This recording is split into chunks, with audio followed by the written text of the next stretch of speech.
புல்மேட்டு பாதையில் போயிட்டுருக்கோம். பாருங்கள், 2 சாமி போயிட்டுருக்கோம். எங்களுக்கு முன்னாடி ஒரு 10 சாமி போயிட்டுருக்காங்க. எங்களுக்கு பின்னாடியே சாமி வந்துட்டுருக்காங்க. சாமி சரணம். நான் புல்மேட்டு பாதையில் காலையில் 7:30க்கு ஏறினேன்.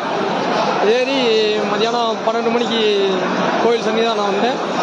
சன்னிதானம் வந்துட்டு சாமியை 1 மணிக்கெலாம் நான் பார்த்துட்டேன். புல்மேட்டு பாதையில் தான் வந்தேன். இப்போ பாருங்கள், க்யூவில் மணி 3 மணி தான் நட திறப்பாங்க. க்யூவில் எவ்வளோ இருக்காங்க பாருங்கள். இது பூரா சாமி பூரா நைட்டு 1 மணி தரிசனத்துக்கு பார்க்குறதுக்காக வெயிட் பண்ணிகிட்ருக்காங்க. என் கூட இன்னொரு சாமி வந்துச்சு. அந்த சாமியை தரிசனம் பார்த்துட்டாங்க. வாங்க சாமி, ஃப்ரீயாக தான் இருக்குது, கூட்டம் இல்லை. வாங்க எல்லோரும் வாங்க, ஐயப்பன் அருள் பெறுவோம். வாங்க. சாமியே சரணம் ஐயப்பா, சாமியே சரணம் ஐயப்பா. எனக்கு இன்னொரு அண்ணன் தான் சொன்னார், இந்த பாதையில் போங்க, இத்தனை மணிக்கு போங்க அப்படின்னு சொன்னார். நான் முந்தா நாளே எனக்கு டிக்கெட் கிடைக்கல. நீங்கள் டிக்கெட் புக் பண்ணுறதா இருந்தால் சாயந்தரம் 6 மணிக்கு புல்மேட்டு பாதையில் இருந்தீங்கன்னா புக் பண்ணிட்டா காலையில் 7 மணிக்கு ஆளாக நீங்கள் கிளம்பிடலாம். காலையில் 7 மணிக்கு போனீங்கன்னாக்கும் கரெக்டாக நீங்கள் ஒரு 11 மணிக்கு 11:30க்கு வந்துடுவீங்க. வந்து அப்படியே கோயில் சன்னிதானத்தில் ஒரு குளிச்சுட்டு அப்படியே சாமியை பார்க்குறது கரெக்டாக இருக்கும். 1 மணிக்கு.